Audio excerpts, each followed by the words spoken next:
Il est 8h31.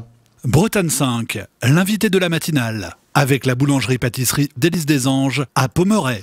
Et ce matin, nous sommes en direct dans la matinale et en studio avec Thierry Andrieux, président de l'Emballe Terre et Mer, président également du pays de Saint-Brieuc et maire de Hénon dans les Côtes-d'Armor. Il est avec nous en studio, je l'en remercie. Bonjour.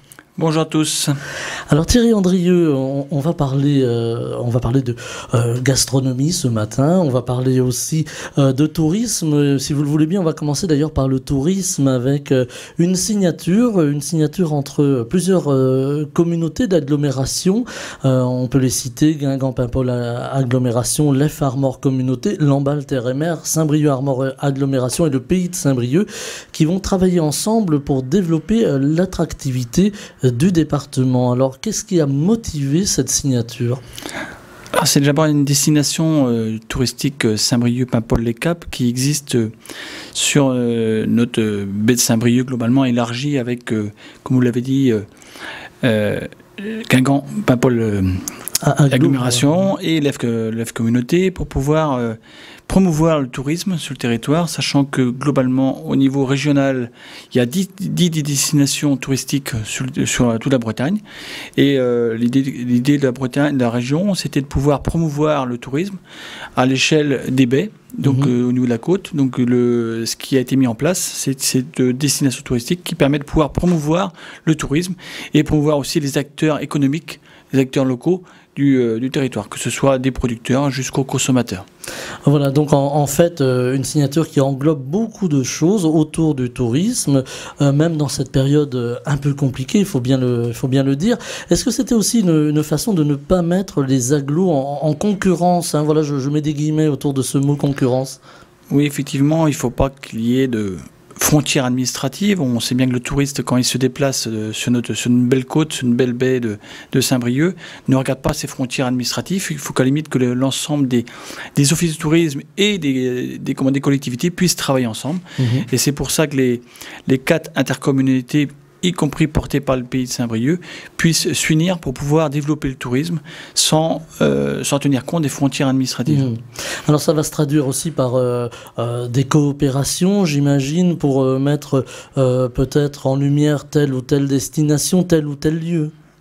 Oui, donc on a une très belle région, très belle baie en même temps. Quand on parle de Paimpol, on redescend après sur la baie de Saint-Brieuc et on revient jusqu'au Cap d'Erquy. Donc l'idée, c'est de pouvoir promouvoir tous ces très beaux sites qu'on a sur notre baie de Saint-Brieuc et permettre aussi de donner un coup de projecteur sur notre région, une belle région, vis-à-vis des autres territoires bretons. Alors, il se fait beaucoup de choses, hein. On en parlait de tourisme, Thierry Andrieux, mais il y a aussi la gastronomie, là, dès le matin, comme ça, vous allez nous mettre en appétit. Il y a également un concours culinaire qui est lancé, alors cette fois-ci par le pays de Saint-Brieuc. On va en dire un mot d'ailleurs du pays de Saint-Brieuc pour expliquer un petit peu à nos auditeurs de quoi il s'agit, mais on va parler de ce concours culinaire européen, sublimer les produits locaux. Alors, comment ça va se dérouler et en quoi ça consiste ? Alors, ce concours culinaire, c'est un concours culinaire européen qui est porté sur 6 régions et donc différents pays, avec une finale qui sera en Finlande, pour déjà donner un petit attrait d'un premier temps. Donc, c'est pouvoir sublimer effectivement les produits locaux, les compétences de nos professionnels, des restaurateurs, des différents chefs qu'on peut avoir sur le territoire, au niveau du pays de Saint-Brieuc, avec, comme je vous disais tout à l'heure, une finale donc, qui sera en Finlande, mais un concours local qui va être fait le 8 mars, le jour des droits de la femme, le jour international des droits de la femme, donc on verra parler tout à l'heure d'un jury exclusivement féminin. Mais nous souhaitons effectivement sublimer ces produits locaux en imposant un produit qui est la lotte. Voilà. Et en valorisant tous les produits, donc on demande aux chefs de pouvoir présenter effectivement leur menu, mais également présenter l'origine des produits, sachant que c'est important pour nous de pouvoir valoriser nos producteurs nos producteurs locaux, les transformateurs, arriver jusqu'aux cuisiniers qui subliment ces produits en les mettant dans l'assiette, même si au jour actuel c'est un peu compliqué effectivement de rentrer dans un restaurant. On peut avoir que effectivement des ventes emportées au jour actuel. On pense aux restaurateurs qui ne peuvent pas ouvrir leur salle de restauration. Voilà, c'était en même temps, ça tombe bien de donner un coup de projecteur à ces chefs qui subissent la crise sanitaire actuellement. Donc ce côté cuisine, ce côté envie de partager, alors là on parle de la lotte, du poisson en l'occurrence, c'est ouvert ce concours à tous, enfin comment ça va se passer concrètement? Alors c'est ouvert uniquement aux professionnels du privé. Alors les professionnels du public ne sont pas éligibles à ce concours. Donc c'est ouvert à l'ensemble des professionnels du territoire du Pays de Saint-Brieuc. Rappelez que le Pays de Saint-Brieuc, c'est 2 territoires, 70 communes. Le territoire d'agglomération de Saint-Brieuc-Armor agglomération et de Lamballe-Terre-et-Mer, donc 70 communes. Il y a à peu près 300, d'après ce qu'on a estimé, 340 chefs qui peuvent répondre à ce concours. Rappelez que la date butoir pour s'inscrire, c'est le 5 février. Donc il faut faire vite. Il faut faire vite, voilà, c'est fin de semaine, hein, oui. Ça va arriver très très vite. Pour pouvoir, sachant qu'il n'y aura que 4 chefs qui seront retenus, et il y aura ce concours local où les 4 chefs seront à départager par ce jury féminin que je parlerai tout à l'heure, et ce concours passera à Ploufragan, à la Cité du Goût et des Saveurs. Sachant que ces locaux sont mis à disposition gracieusement par la Chambre des métiers. Ce jury, effectivement, composé exclusivement de femmes, sera composé effectivement d'une élu locale, d'une chef, forcément, une journaliste culinaire, une productrice, et une artisane en même temps. Donc on voit bien que voilà, donc c'est vraiment très varié finalement. On voit bien du producteur jusqu'au consommateur, jusqu'à la critique, au journaliste culinaire, et avec une élue qui représentera effectivement les 2 collectivités. Voilà, alors on va le suivre de près, ce concours gourmand que nous sommes ici à Bretagne 5. On va parler, Thierry Andrieux, de Lamballe-Terre-et-Mer, hein, puisque vous en êtes le président, et des différentes politiques qui sont conduites par l'agglomération. Agglomération qui regroupe combien de communes aujourd'hui? Alors sur le territoire de Lamballe-Terre-et-Mer, on a 38 communes qui vont de Trémeur jusqu'à Plémy dans le sud et jusqu'à Plurien dans le nord, en descendant jusqu'à Morieux sur la côte. Voilà. Donc une partie littorale, une partie rurale, et la ville-centre de Lamballe-Armor qui est notre poumon, qui est l'attractivité effectivement du territoire. Un territoire qui est dynamique. On a la chance d'avoir un territoire où les entreprises viennent s'installer, où les salariés trouvent du travail, avec un taux de chômage, on a eu les chiffres dernièrement, un taux de chômage qui est un des plus bas de Bretagne, après Vitry, on a 5,7% de taux de chômage sur Lamballe-Terre-et-Mer, et où il fait bon vivre, où on a une belle côte, on a un territoire qui est préservé, voilà. On a la chance d'avoir ce territoire qui est dynamique et où on voit encore une dynamique au niveau de la démographie qui reste positive actuellement. Voilà, j'allais vous le demander. Aujourd'hui, on s'installe à Lamballe. Beaucoup de gens viennent vers Lamballe. J'allais demander quelle est l'attractivité alors quand je dis Lamballe, hein, je parle de Lamballe-Terre-et-Mer, hein, de l'intégralité de la communauté d'Adelot. Mais qu'est-ce qui fait que les gens ont envie de s'installer? C'est le bien vivre, le fait qu'il y ait de l'emploi, bien entendu. Oui, alors effectivement, quand les gens se déplacent, ils viennent d'abord ils cherchent un emploi également, ou un lieu de résidence. Parfois, on pense à la résidence secondaire sur notre côte, mais c'est la qualité de vie. La qualité de vie qui est appréciée sur notre territoire, avec des services qui sont proposés. On en parlera tout à l'heure, je pense, les services publics qui sont proposés, mais aussi les services privés qui sont proposés auprès des habitants. Sachant qu'il faut à tout prix conserver entre guillemets cette attractivité à travers ces différents services qui sont sollicités par les gens qui se déplacent. Et à travers cette crise sanitaire, on s'aperçoit également qu'on a des gens qui sont amenés à bouger, qui peuvent arriver de la région parisienne ou des grandes villes, des métropoles, et qui recherchent plus d'espace pour pouvoir vivre et surtout une qualité de vie à retrouver. Voilà. Alors comment faire pour accueillir tous ces métropolitains finalement, et sans jugement aucun bien sûr, hein, tous ces métropolitains qui arrivent sur le territoire.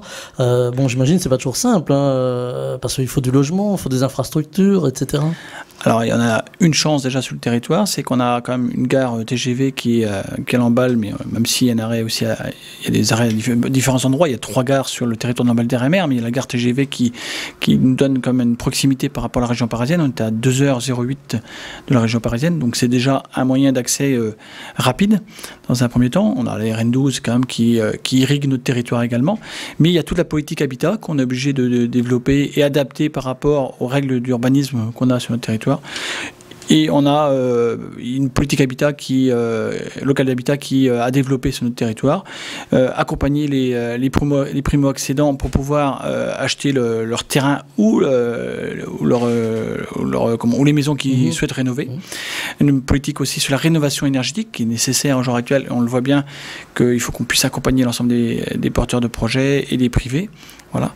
Et toute la politique d'urbanisme, effectivement, avec des différents lotissements qu'on peut mettre en place, ou de la rénovation urbaine qui est nécessaire sur notre territoire. Alors c'est un territoire rural aussi, hein, vous le disiez en commençant, Thierry Andrieux. Est-ce que c'est facile de dire, voilà, on préserve les terres agricoles, par exemple, mais en même temps, il faut construire. Alors comment on arrive à résoudre cette équation pas toujours simple ? Il faut trouver le juste équilibre. Donc parfois, c'est pas toujours simple, mais en concertant, en urbanisant effectivement nos centres-bourgs, nos centres-villes, en remplissant les dents creuses. On appelle ça les dents creuses, c'est les terrains qui sont disponibles dans nos centres-bourgs ou centres-villes. C'est nécessaire avant de commencer à consommer du foncier en périphérie de nos centres-bourgs. Notre volonté, en tout cas, c'est de pouvoir dynamiser tous nos centres-bourgs et nos centres-villes du territoire. Ça, c'est important, en préservant l'environnement et en trouvant le juste équilibre avec l'activité agricole qu'on a sur une majorité de notre territoire. Il y a effectivement l'activité agricole, mais il ne faut pas oublier non plus l'activité maritime qu'on a sur la côte. Tous les acteurs maritimes, les acteurs de la pêche, monde de la pêche, qui sont là aussi, qu'il faut qu'on préserve également. Donc il faut qu'on arrive à qu'on puisse les accompagner. Donc voilà, garder cet écosystème parfois fragile, donc essayer de garder les grands équilibres. Thierry Andrieux, on parlait de services tout à l'heure, les services sur Lamballe Terre et Mer. On sait que vous êtes très axé sur le transport, et le transport en zone rurale aussi, qui fait cruellement défaut parfois dans les bourgs un petit peu excentrés. Vous travaillez beaucoup là-dessus. Alors on a la politique transport qui est tout récente pour Lamballe Terre et Mer, qui date du 1er janvier 2020. Donc l'année 2020 a été compliquée au jour actuel, mais on a des citadines effectivement qui circulent sur la ville-centre de Lamballe-Armor. On a des lignes littorales pour amener effectivement les touristes vers la côte également, mais on a notre circuit rural qu'il faut mettre en place. Donc au jour actuel, difficile d'évaluer la fréquentation, même s'il y en a une fréquentation qui a été modérée en 2020, mais on voit bien que c'est à mettre en place et qu'on vient d'ajuster dernièrement à travers une délibération pour adapter aux besoins du citoyen. On a rajouté des créneaux tôt le matin, tard le soir, pour mettre en cohérence effectivement avec ses besoins de circulation vers la gare. Si je reviens à la compétence transport, mais c'est lié aussi à les compétences économie en même temps. Donc la compétence économie, c'est la première compétence de l'intercommunalité, de l'agglomération, qui l'accompagnement du monde économique, que ce soit de la création des entreprises, la politique d'accompagnement des jeunes agriculteurs, on parlait d'agriculture tout à l'heure, et on continue d'accompagner également les jeunes agriculteurs, mais aussi sur l'artisanat et le commerce. Le pass commerce et artisanat fonctionne très bien avec un chef de file qui est la région Bretagne qui accompagne également. Donc là, notre volonté, c'est de pouvoir continuer tout à l'heure à renforcer la dynamique de nos centres-bourgs, centres-villes à travers cet accompagnement du monde économique. Il n'y a pas que les zones d'activité économique. Si on est dans une zone d'activité économique, voilà. Il n'y a pas que les zones d'activité économique. Donc il faut qu'on aménage effectivement l'ensemble du territoire à travers cette politique économique, politique habitat, politique transport. On parle du numérique, je pense que vous êtes on est confronté ici, je crois, à du numérique en même temps. C'est compliqué. Nous avons un méga ce matin, je le dis pour les auditeurs. Voilà.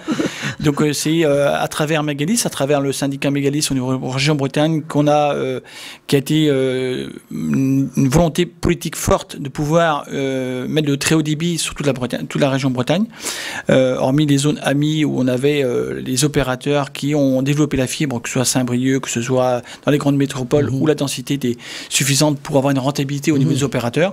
Là, c'est le syndicat mix Mégalis Bretagne qui développe cette fibre. On y avance. La deuxième phase est en cours de développement. Ça va très très vite.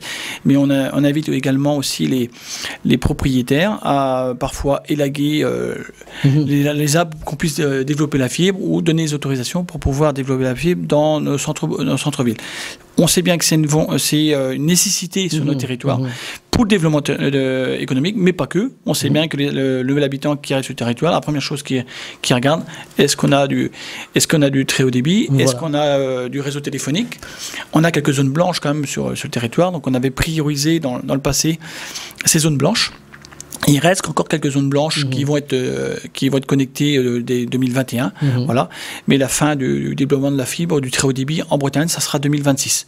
On sait bien que c'est très attendu et il y a une forte pression, surtout du monde économique. Voilà. Et puis aujourd'hui, avec la crise que l'on traverse, on a aussi des gens qui sont en télétravail et c'est intéressant d'avoir quand même du haut débit ou en tout cas un débit correct pour pouvoir travailler depuis chez soi. En tout cas, donc là aussi, un chantier important.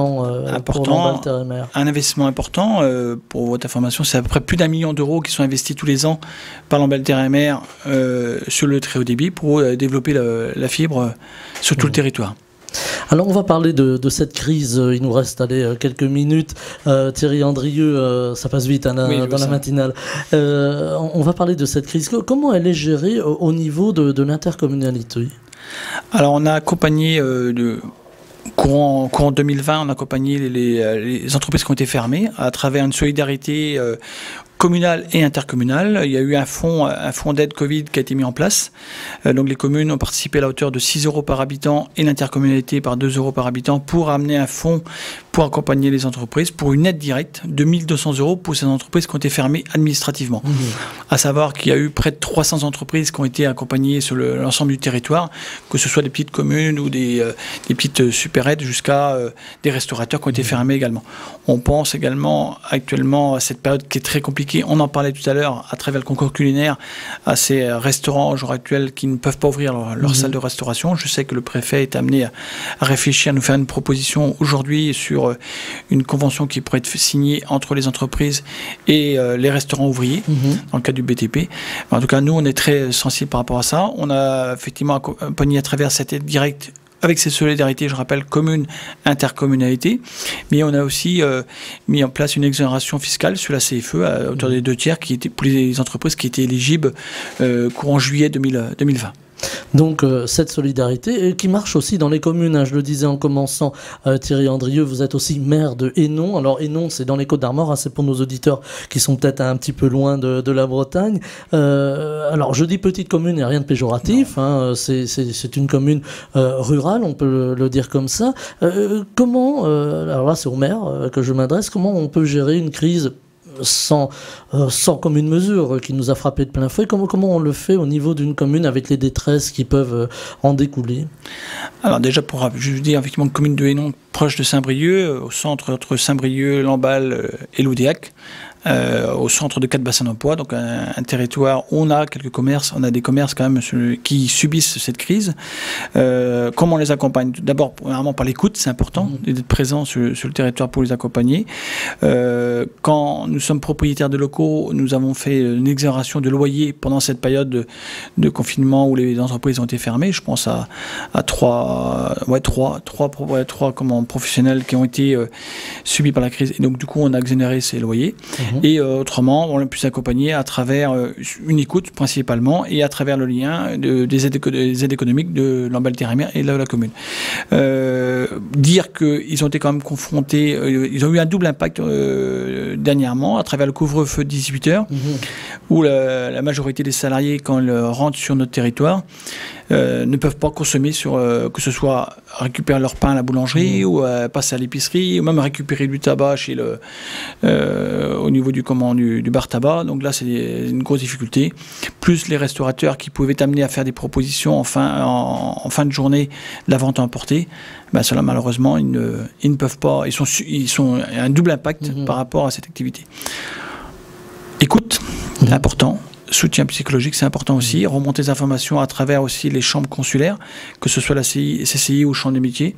C'est important aussi qu'on puisse remonter l'information, quitte à remonter l'information jusqu'au préfet quand il y a des besoins spécifiques, ou à travers la direction départementale des finances publiques parfois également. Alors, il y a aussi cette détresse. On parle beaucoup des étudiants aujourd'hui, ou des anciens, nos anciens qui subissent eux aussi de plein fouet cette crise. Est-ce que, alors vous parliez d'écoute à l'instant, Thierry Andrieux, est-ce que vous arrivez aussi à cibler des gens qui ne vont pas forcément faire la démarche pour plein de raisons de se signaler, même s'ils sont en grande détresse psychologique? À travers le CCS, à travers le CCS de la commune, on avait déjà fléché, dès le premier confinement, fléché des personnes vulnérables, que ce soit des personnes âgées ou personnes fragiles. Il n'y a pas que des personnes âgées, il y a des personnes, parfois, ils sont isolés, qui n'ont pas forcément accès. On parlait tout à l'heure du numérique, pas forcément accès à leurs droits, etc. Donc il a fallu les accompagner, les écouter dans un premier temps. On s'est déplacé voir ces personnes. Et on est en train de travailler actuellement pour pouvoir leur donner un petit colis pour les personnes de plus de 75 ans, je pense à Hénon, ça sera presque le 14 février, ce sera le 13 février, effectivement, qu'on va pouvoir leur ramener un petit colis pour les personnes de plus de 75 ans.